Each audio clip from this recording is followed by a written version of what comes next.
Hey everyone, welcome back to the Visually Stunning Movie Podcast. I am Mark, your host. Joining me today on this beautiful Sunday morning, the host of Matinee Heroes, Craig Price. How you doing, Craig?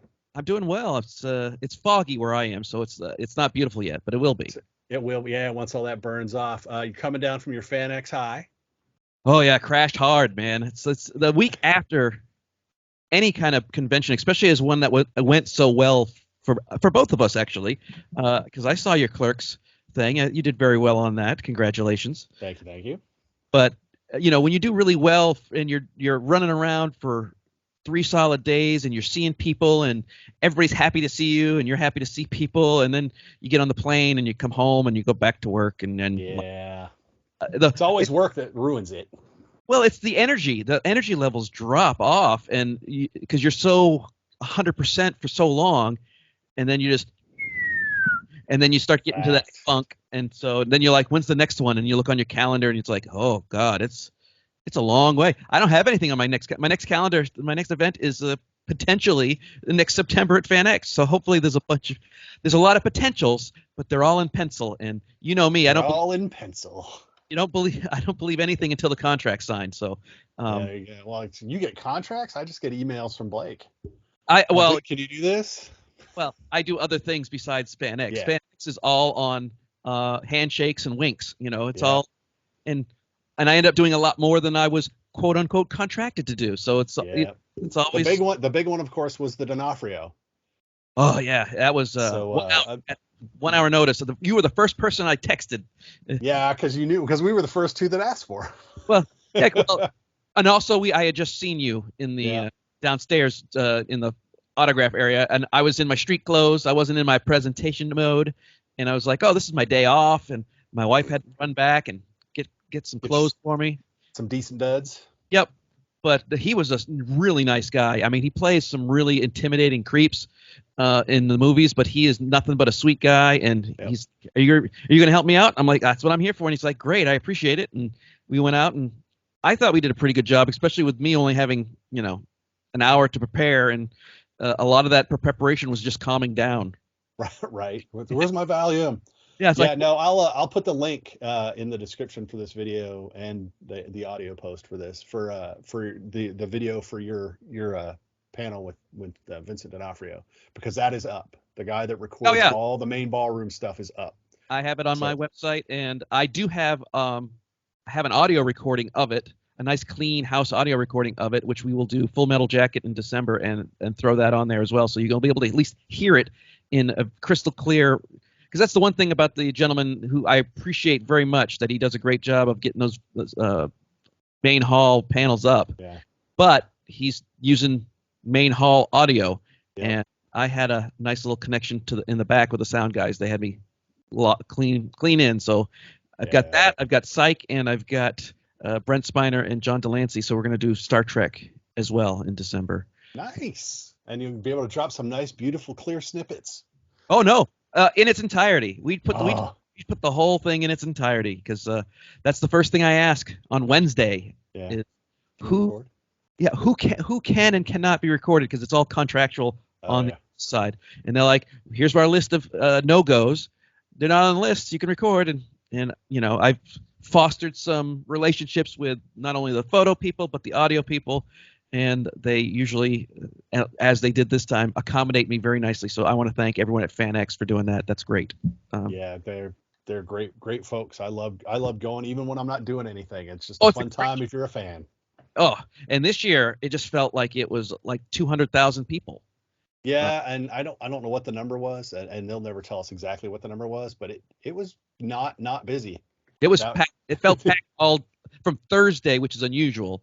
Right. From Thursday through Saturday, it just felt like wall-to-wall people. And we were I think after cancellations they were down to like 75 guests. But that's down to 75 guests is that's ridiculous. I mean, that's just a ridiculous number of people there. And that's still up. Oh yeah, because normally it's about 50. Yeah. So 50, it was still so yeah, there was a lot going on. There's a lot going on out there if you're a content consumer. Oh yeah, I had to catch up. Yeah, I know, right? At least you come home and just move in your chair until you had to go to work. And catch up on some stuff. Let's talk about some of that. let's talk about the big one that came out this week that everyone's talking about, or everyone should be talking about. It's on Disney Plus from Marvel, Werewolf by Night. Uh, Uh, not your typical Marvel offering on Disney Plus. or Um, Disney movies. It's not even a normal offering in general. well, no, it's 52 minutes, so it's not a feature. It's a one-off. It's a special presentation. I love this Um, the special intro. It made me feel like those ABC after oh, I know, right? But it's not a series. It's literally a one-off. And it is like what DC has the Dark Universe with Constantine and Zatanna and all of their supernatural people, and DC, of course, is just, or Universal, I should say, desperately keeps trying to reboot their monster universe. they tried with Tom Cruise and And the best part of that film was Russell Crowe and as Dr. Jekyll. That organization is kind of what we get in Werewolf by Night, which is a group of monster hunters.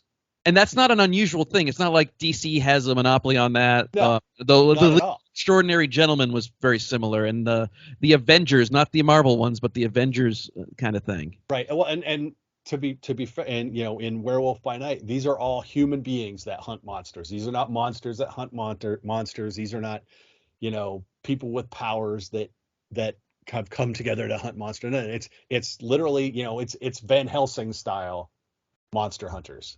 Yeah, but I feel like at least Elsa has to have something going on because that Scottish guy bashed her head into the concrete several times. Yeah, Kirk Thatcher, by the way. If Yes, you're a yeah. special effects and puppeteering type of dude, or a dude on the bus Star Trek in Voyage Home for all you Star Trek fans. and Picard. And yes, I guess he refreshed that for the Picard series. But no, so it's this group of people. The head of the Bloodstone clan has died, Ulysses. and someone else needs to take up the artifact known as the Bloodstone to lead the hunters. So all of these hunters come together to go and hunt and kill a monster and claim the Bloodstone. And they can kill each other if they want. If they need to. Because if they need to, or Yeah. want to, whatever. Or want to, but doesn't I mean, really matter. if they're in their way, you just mow them down. Yeah. Exactly. So basically, the film kind of centers around Gail Garcia Bernal and Laura Donnelly. Laura Donnelly from who I know her work from The Nevers, which I think is a series I really need to see more. I thought it was Valerie Cameron, to be honest with you. It is right. It is not. It is not Val. But she plays Elsa Bloodstone, the estranged daughter of Ulysses Bloodstone, who is now dead. Yeah, and she's got a fairly large representation in the comics. She's not unknown. She's not like this obscure. She's a pretty well known person in the Marvel comics. Right. So, so she shows up. She's unwelcome, to say the least. But yeah, so it's a monster hunt. This is a Marvel movie. It's a monster hunt shot in black and white, except the Bloodstone, which is red, glows red. Very well done. Very well, yeah, very well done. I love the feel of it. I think that's the best part. They started off early with the credits. I mean, they had the werewolf slash, but then the music actually turns from it's very much the Marvel theme, but it's Marvel theme done in 40s monsters and with a choral orchestra and everything. It was very well done. The feel is perfect, and I love the fact that since it's 52 minutes, they're not playing around. We don't even have much of a backstory that we have to deal with. There's some exposition, and like 5 to 10 minutes in, we're hunting monsters. We're not playing around, and I think that should be the template that Marvel, if anything, they learn anything from this, is why is this so successful? It's because we didn't have to deal with the cookie cutter formula of we've got to spend an hour and a half learning about their backstory, and then there's got to be a fight. Just get to it. Yep. Dump us in there. Give us enough. Don't give us everything. Give us enough, and we'll get the rest as we go. Directed by Michael Giacchino. Yeah, and the music guy. Everyone loves his music. Turns out he can put together a pretty decent thing. But that goes to the music and the score choices in the beginning. He was probably elbow deep in that, making all of that work. If you think about it, he's scoring movies. He's seen so many movies, and he's seen how movies are put together, that it'd be a natural transition for him, especially if he loves it, to Yeah. be a good director, because he does a great job scoring. So I could easily see how he understands tone and understands the feeling of a movie. Right. And clearly, I mean, I don't think you can make something like this if you don't love the subject matter. Oh, absolutely. And I think that's what's been happening with Universal. They're trying to make big movies instead of making or having people that like the material make the material, and then thus you get a good movie because they're invested as opposed to being paid. Yeah, Or because just being paid. Kevin Feige asked, Michael, what would you like to do? And he said Werewolf by Night, and they're like, okay, because they were going to do a Werewolf by Night movie in like the early 2000s.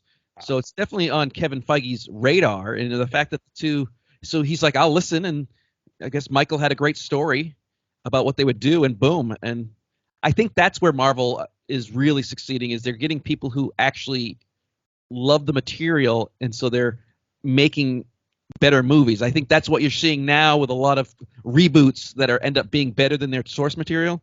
I haven't seen Hellraiser. I saw the movie, but I haven't seen the new one. Right. And I have no interest in seeing it. But it's someone who actually cares about Hellraiser making a reboot, and so what I understand is it's actually as good, or if not slightly better, than the original. I wouldn't go that far. Ryan and I didn't go that far. We think it's a good. I don't even think it's a reboot. But if you go and listen to Ryan and I talk about it, I equated it to the 2013 Evil Dead, which is not a reboot. No, it's not a sequel. It's just kind of a further exploration of the world. Yeah. And so this Hellraiser, I think it's better if you look at it that way, as opposed to trying to make it a real reboot or a real sequel. But it is. They obviously did care. So yeah, definitely worth checking out. I don't want to downplay it at all, but I don't know that it's as good as the first one. We dive into that. I'm just going by what I hear from people, because I have absolutely zero interest in seeing it, and having been forced to watch the original earlier this month. Right. You know, it is not as gory as the first one.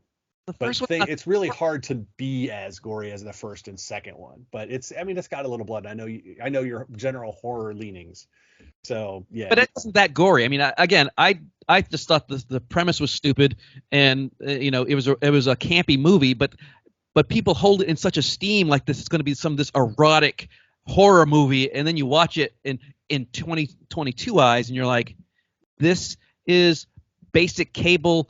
Maybe even something sci-fi would put on, with maybe a couple extra twists, because it's 87 versus 2022, and you can get away with more now. And it's like, this is not even that. It's not that scary. It's not that sexy. It doesn't make sense. That's kind of the opinion I have, because I never watched the Texas Chainsaw Massacre until earlier this year, and I was expecting this thing, and I was like, so I just had to look at it again and go, I understand why it's held in such esteem for what it allowed to occur after. Right.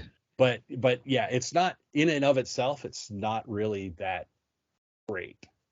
But that's it. But so Werewolf by Night, though, we get this, so we get back to the putting the proper feel of a thing in the thing. And speaking of things, there's a thing in here. Yeah, some sort of man thing. Well, it's already been spoiled. I mean, it's not necessarily spoiled. They've shown that he's going to be in it in the trailer, because you can see it, little tentacles thing. But again, mostly practical, some CGI, because you kind of have to. The CGI blood. Well, the CGI for man thing is what I was trying to say. There's definitely CGI blood, but because it's black and white, you can get away with a lot more blood because it's not red, I guess, which is ridiculous. But I know. I didn't think it was too gory. I thought the practical werewolf was great. I'm trying to avoid this plot, but there is not much plot. It's really just a great little introduction to a character and an idea of monsters existing in the Marvel universe. Yep. And I look forward to seeing how because this is definitely going to be part of Blade somehow. So Ryan and I were both of the opinion that Marvel needs to do something with this. So whether it gets turned into an actual, 110-minute movie next time. You know what? Or as an expansion, not redoing this, but as building forward, because this is like the first half of what traditionally has been a Marvel origin movie, and we would get another half. Yeah, but even this half would be the first. This would be the first 3/4 because they cut through a lot of the exposition. Well, that's true. They would fluff it out a little bit. That's the problem, and I think I would like to see this just be a special, like once a year, and it's like an anthology situation versus let's always got to franchise everything out. Can't we just enjoy it for what it is? Remember this, like the 80s, we used to have like Remo Williams comes to mind. There's a movie we all love to see, and it was supposed to have more, and it never did. But it's just, why can't we just have the one thing and happy about the one thing? No, we should be happy about Werewolf by Night, because it's definitely worth it. You have to look at what they made, and it's that 40s, 50s Universal horror monster movies, and there is zero wrong with that. People want some people want these big, huge CGI superhero battles, and it's like, sometimes smaller is better. Well, I think we're getting CGI fatigue. I think because almost every DC movie ends with a huge battle in the dark. Too dark CGI characters. Yeah, that we can't. That's Venom's problem. Once you get into battle, it's just goo. Well, there's more than that with Venom. Well, there's other problems, but once you get to the battle-y portion, it's just goo. Wonder Woman was a great movie until the last 10 minutes when they start battling at the airport. It's always like that. Everything is always I think people want smaller movies, which is why I think people are so excited about Daredevil, because they're going to be doing Daredevil and they're going to have actually like 18 episodes guaranteed. So there's time to get smaller, because I think we're tired of CGI stuff. I think we want to see more character stuff, and I think this, for as little a plot that they had some pretty good character development, and it had enough. It had enough to get us from beginning to end, and that's what Marvel was starting to kind of veer. I think this might be just kind of a correction, just not a huge, but just like a reminder, a nudge, if you will. To keep your crap straight. So I think it's safe to say we both, if you haven't watched Werewolf by Night on Disney Plus, go watch Werewolf by Night on Disney Plus. It's a fun hour to spend. Yeah, I would say for a TV show special, it's an A. I mean, for a movie, no, but for a 52-minute special, you can watch it with. I mean, my wife's not a big horror fan, and she enjoyed it. She definitely liked the visuals because they really get the tone perfect. They really do, and that's, like I said, that's half of it. If you can get the tone right, a movie that feels right can make up for a lot of things. Not everything, but a lot of things it can. Mm-hmm. So there you go. So that's on Disney Plus. Also on Disney Plus, let's talk real quick about two things that are currently on Disney Plus.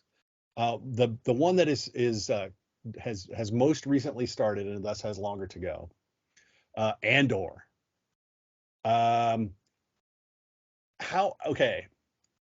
Prequel to Rogue One, starring everyone's favorite Alan Tudyk robot modifying Captain Cassian Andor. And how he gets involved with the rebellion. That's straightforward. Yeah. Show. That's the plot. A lot of people seem to have problems with this, or the way it's going. It's too slow for people. Not too me. slow for people. No, right. Okay. So it's we just talked about tone and feel and Werewolf. How do you like the tone and the feel of Andor? I like it. I mean, because first off, I love that Stellan Skarsgård's in there, and he's doing a great job of being a leader at one point, but then when he turns into the art curator guy, he puts on his wig, and he's doing a great job. I think Andor himself is great. I think people are expecting too much too quick, and then of course that's what the one thing they complain about is that there's no story, and then when you give them a story, it's not fast enough, and it's too slow. Yeah. So people nowadays have adjusted that it's got to be quick. Now, otherwise, why don't we just make a movie of it? But if it's a TV show, I don't think they're fluffing it up. I think they're trying to get the slow burn so we care about people, because he is going to die at some point. Not during the show, but we get then you go to Rogue One and he dies. They're trying to show why we care about the rebellion and how bad the Empire actually is. Yep. Fact. And I guess they've already said they're going to give us a season 2. So. Oh no, it's definitely, this one's guaranteed to go 3 seasons. Oh, is it? Yep, and it's supposed to be 5. It's supposed to be 5 years in the life of him. Oh wow. Which is why they started off with the 5 BYY BBY, and then so wonder if the last episode's going to end with him picking her up. It might. I wouldn't be surprised if they have a cameo at the end. But I do, from what I understand, Alan Tudyk's robot will show up in season 2. Awesome. Because he did say he's going to be a part of it, just not this season. And this season is about him joining the rebellion, and then so it's like this is 1 year in his life, and then next year, next year I think is going to be a couple years, maybe 2 or 3 years, and then the last one is supposed to be the final build up to Rogue One. Cool. But again, it's a slow burn that is great for people who enjoy characters, because we're learning about characters here, and I think that we have a lot of people who have conflicting. I think that some of the fanboys just want to get it over with. I want to see explosions and robots. There's no lightsabers in spaceships. There's yeah. No pew pew. I'm not liking it. No, like I said, yeah, I like the tone. I like the feel of it. Yeah, people are like, nothing happens. It's like, well, things are happening. You just don't happen to like them. Yeah, or they're not happening fast enough for you, but that's not the point. You're supposed to, it's like luxuriate in the characters. Like I said, they're trying to make sure that you care about them as the world. Yeah. I'm still trying to figure out where we're going to go with the disgraced security guard. Yeah, because he's in it. His mother is. He's still in it. I know. I called her the space Jewish mom.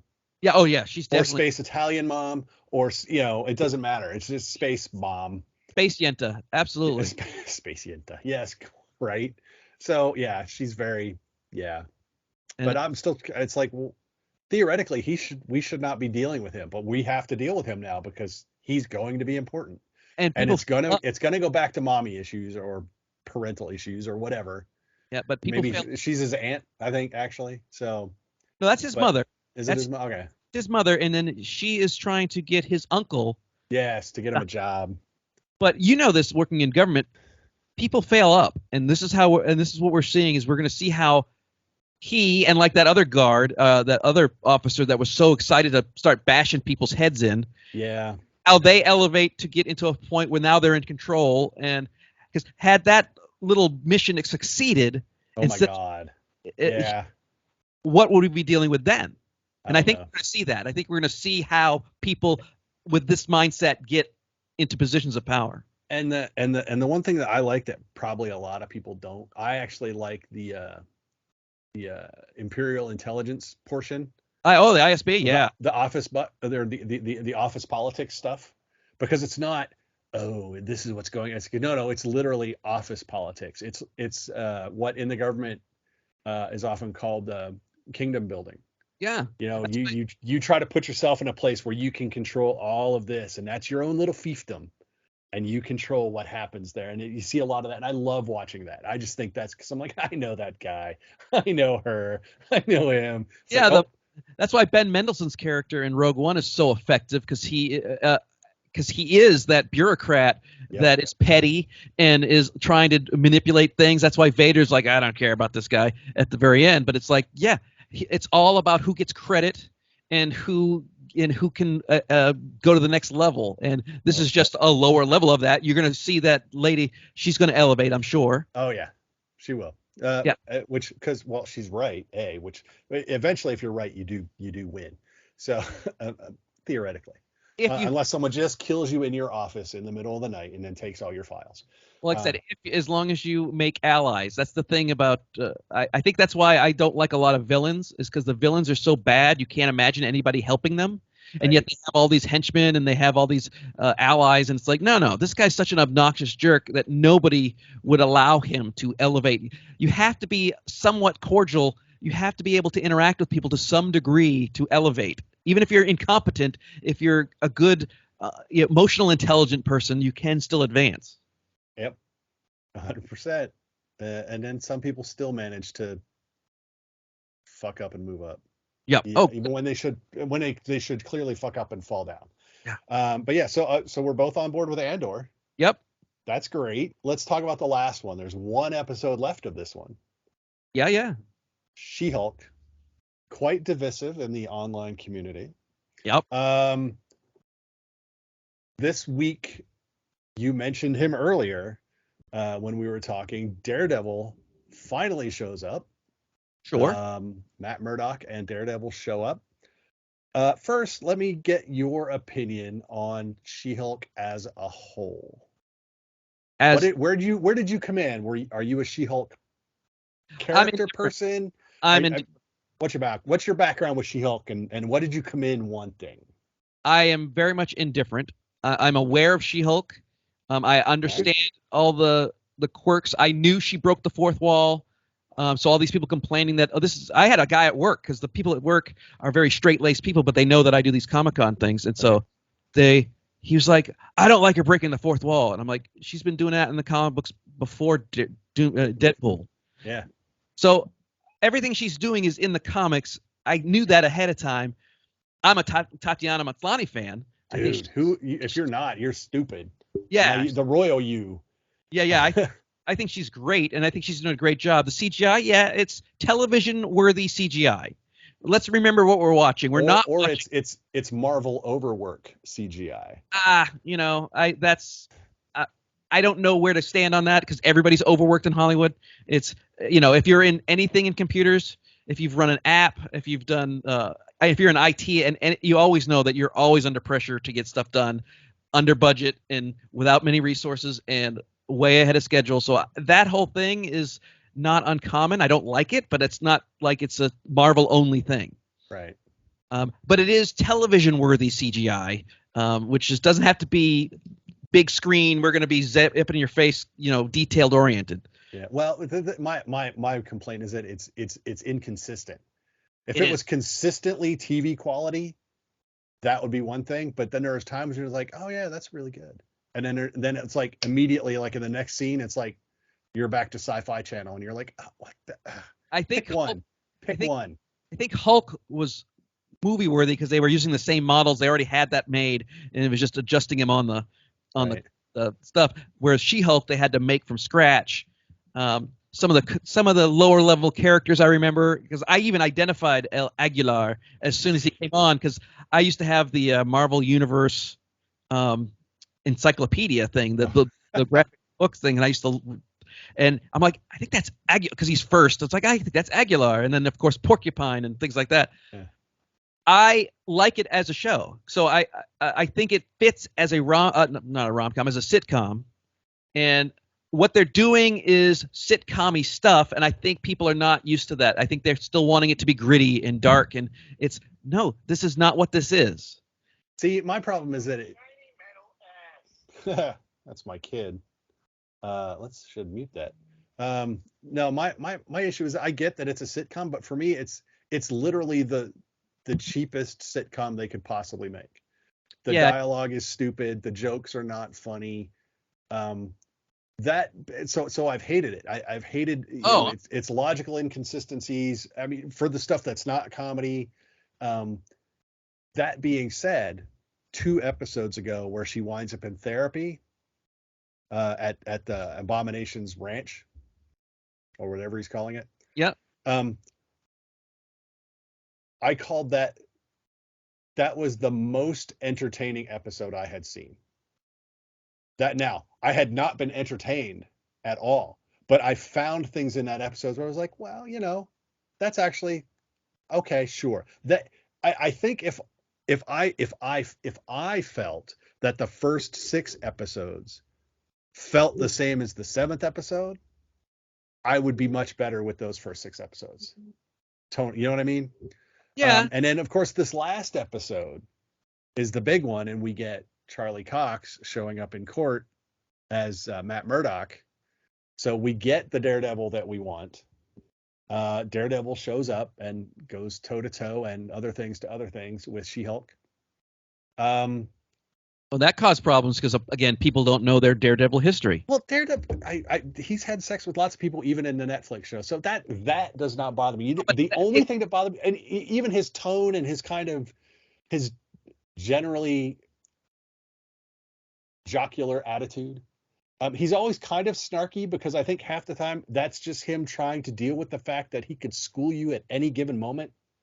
physically or intellectually, and he can't. So it comes out in those kind of smart ass little sound bites of his. And those were in Netflix too. So I didn't have a problem with that. My problem was, in fact, the walk of shame. I'm like, that's out of character. Well, no, It fits the show, but it does not fit. yeah, they're just doing a trope where if it had been a woman, it would have been a woman with her high heels over her shoulder heading to wherever she's going. It was making fun of an existing trope. It is, but it feels like that's all they do is because everything. I mean, you can't deny that everything points out how bad men are and how bad online people are in the show. But Well, it's always everybody. Everybody is. If you were not Jennifer or her sidekick, whose name escapes me for a second, played by Gina. Gina? I don't think it's Ginger. Is you sure? I don't know. I swear it was. But I could be wrong. But her paralegal, who, by the way, I like her because she very much reminds me of Darcy from Thor. And so so again, I don't know. I find myself captivated by the sidekick for some reason. But I like her, but overall the show doesn't work. And like I said, I liked most of the Daredevil stuff. But at some point they need to move past the woe is me, women are nothing. But I mean, because then they turn around and they do it at the end. But at the Female Lawyer of the Year awards, they're trying way too hard to be edgy, and it doesn't come off. It comes off as bitchy. And that's my problem with a lot of material. It's like people go so far to make a point that I don't care about your point anymore. I might come in agreeing with the point that you're trying to make it and move the fuck on.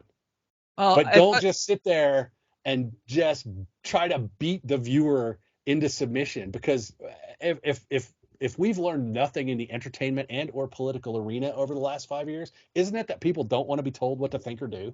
Well, and I think the exact opposite, because I think the internet is trash. I think a lot of it is, and I've commented on the internet hate industry. Yeah, several times. I have many episodes, and I've gone to town for it. I would say 98% of the internet is trash. So is the 24-hour news cycle. Yes. That's trash. I find that even people who you would meet in person who would be nice tend up to use the internet to, I don't know, reconcile whatever evil bullshit's inside their brain. So anytime someone goes out of their way, you cannot say how garbage the internet is often enough, in my opinion. No, overall, you're correct. Yeah. Overall, the internet is pretty. And I think they're harping on it is because I can only go by what my wife says and from what other women tell me, but it happens so much, so often, that this is just a tiny percentage of what women have to deal with. So the fact that you're getting irritated with it now, imagine what you had to do if you were actually a woman and had to deal with it all the time and constantly. And my wife hates the show. Okay. She depends on the woman, I guess. She's like, she's watching it, but she's so frustrated by the show. Huh? I know it's like I said, I just feel like you can make, but again, you're not going to get anyone to come to your side, be it an entertainment or I mean, again, you see this in politics all the time. You cannot call, and it happens across the spectrum. Yeah, but they mean you cannot call half of the people bad things and then say, so come vote for me. Again, that doesn't work. I think but I don't think the goal is to persuade anybody. I think the goal is to tell a story, to tell a position, to tell what their perception, and put it out there. And if no one watches, because a lot of people aren't, clearly from the numbers. Yeah, but that doesn't matter, because I'm sorry, I thought entertainment was made to make money. It is. Obviously, it's got an audience of some sort. But it can't be enough to justify the expense or a continuation. Like I said, I'm with you with Tatiana Maslany. I think she's wasted in this show. I like her Jen Walters. I like her She-Hulk. I don't like everything around it. I would love to see her in an actual Marvel film as Jen Walters Yeah. / She-Hulk. I don't mind comedy. I think she is reveling in the comedy because she loves doing comedy. Oh yeah, I know Um, that for a fact. she loved the comedy stuff in Orphan Black, and you would think Orphan Black comedy. Yes. Oh my God, there is so much comedy. There's humorous stuff, and then there's comedy in that series, and she's good at it, and she loved doing it, and she loves to talk about doing it. Um, I think this show is a waste of everything she can bring to this Oh, character and this universe. I disagree. I just think, but I don't have to look at it as a critic. So I don't have to analyze it. So I think that might be one of the issues when I hear about critics talking about it. But not that a lot of critics actually like it, and it's one of those situations where the critics somewhat like it. Not saying they're over the moon with it. They somewhat like it, and the public, the vocal public, hates it. That's the other problem. Is Yeah. that I don't think as many people dislike it as you think they do. I just think there's a lot of whiny, toxic boys crying about it. And they have a bigger platform, and they're louder. And again, I've done episodes about the internet hate industry, mostly on YouTube, by the way. Oh yeah, I never mention anyone's names because they have lots of followers, and they might be able to destroy me. But the biggest thing I have I got about nothing to destroy. You can't destroy me. I got that's nothing. right, that's right. I'm like the Blob. You can't. There's nothing there to do. No, my biggest complaint actually was She-Hulk because, like I said, this last episode I liked it. It got darker. It got impactful. Like important things are happening. Except for Leapfrog, man. I don't know. They could have tightened that character up a little bit and been okay. He wasn't terrible, but he could have been better. But Ryan and I have talked about this about the Marvel series. Is that Marvel has this tendency to have these very short seasons, and until the last episode or two, nothing of actual import happens. Well, that's why I'm hoping the Werewolf by Night situation is like, look, you don't have to have an 8 thing. Like I said, if they learn anything, get rid of all that unnecessary exposition. Right, but the problem is that then people complain about those series. It's like, why am I even watching the first 6 episodes or 7 episodes or 5 episodes? And eventually people will be like, you know what? It's not worth it to watch at all because the payoff is so distant and unimportant by the time I get there. And that is, I mean, a lot of the Disney Plus stuff is that way. Not that there's not parts of individual episodes that I don't enjoy, but I think that actually is a problem. They tend to backload their series, and it is eventually going to come back and bite them in the butt. Like I said, it's something they're still working on because they haven't done that many series. It's not like they've done 20 series. They've only but they've done like 6 in a year. Yeah, and they're I think, and with the exception of, and you can't count WandaVision because that's not really a series. That was something else. That was a movie that they made longer. I loved it, but it's not a series per se. I mean, it's this weird like mystery of the week show. But Falcon and Winter Soldier starts a little slow and but then you get to the last like 2 episodes, and that's where things really kick off. And I can get where people would get upset having to go. Hawkeye, it's like, there's some good moments, but overall, but it's not till you get to the end and then Kingpin shows up. It's like, oh, things are happening again. And so it just they tend to kind of float along on like loyalty, and then they throw the end credit scenes, if you will. The stingers are the last episode or 2. And it's like, then why am I sticking around? And I said, eventually that formula will fail. Right. I think what they need to do is, like I said, if they learn anything from Werewolf by Night, is to shorten up their series. They don't need to have 6. I mean, I think it's the mandate of having 8 episodes or make them count. 8 episodes is fine, but make them count. The story they're trying to tell doesn't need to be 8 episodes. That's the problem. Then do 2 4-episode arcs. That's what they need. In one 8 episode season. Like I said, nothing wrong with that. Doctor Who survived for years on 4-episode arcs strung together into seasons. I think they're learning, and I think that's one of the things that they did all these things at once, and so they have a bunch of series that are very similar. And as they try to experiment, now that they've got some wiggle room, each success you're going to see more things that they've learned. Yep. I think they were doing what they felt was going to be a success, and it was until it's not. You can't keep doing the same thing over again. So I think this Werewolf by Night is a huge step as a business model, not just as it's a creative model. Yeah, well, it's a business model too. It's a lot cheaper. They filmed this in like 2 weeks, and I think they filmed it like in April, and it's already out. It's one of those. It's like, and it was all in like 2 areas. There's not a lot of sets you have to work out, and it was very tightly contained. I think if they start thinking about it not as a series like old-fashioned television, but like British television, where it takes a little bit. You know how slow Hollywood is. It takes a little bit for them to get the guts to do it, and I think that we'll see that, especially if there's backlashes. This won't be the last backlash. Everybody always hates something. That's the problem. So the next thing that's going to be something that you absolutely love, people are going to absolutely hate, like Andor. I think it's great. I enjoy a lot. And people are still getting pissy with it. Yeah. Well, let's talk about real quick, and then I'll let you go because we've been doing this for a while. Disney's actually going the other way. There were movies that became series, or people wanted movies and we got series. Let's talk about Armor Wars real quick, which was going to be a movie. They said, no, we're going to make it a series. And now they've turned around and it's going to be a movie again. I think it's the story. If that movie's 2 hours and 10 minutes, but it's a solid 2:10, then it's the right choice. But I wish they would announce. Maybe Disney needs to stop saying these are the movies that are coming out, these are the series that are coming out. Maybe they should start saying these are the characters or whatever's that are these are the stories coming out. Right. So Armor Wars is coming. Boom. In this time frame. Got it. Echo is coming in this time frame. Well, Echo is going to be a series, we know. But you know what I mean? So they have flexibility.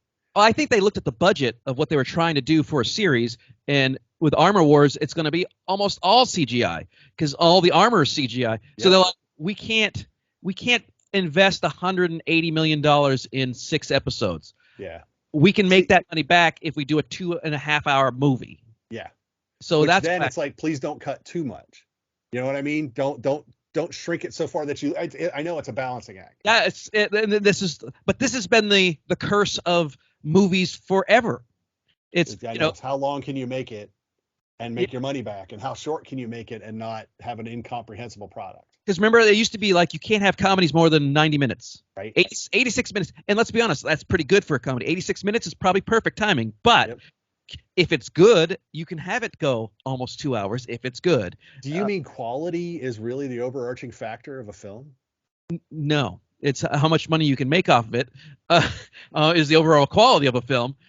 Because if it's not good, people won't see it. But just because it makes a lot of money doesn't make it good. That's true too. But but again, it's one of those things where if you don't have a core of quality in it, no one will see it. And especially like everyone gets upset about, I hear fans saying, well, if it wasn't for us, you wouldn't have this. And it's like, we made you. No, what we did was we made something you liked. And you didn't put up any money up front. So we risked a lot of money to make something you loved that nobody heard about. You loved it. We made money and we were able to make more. So always remember the very first thing is usually something unique and individual and that somebody took a risk and made. And yes. You loved it. But it becomes a symbiotic relationship. One does not exist without the other.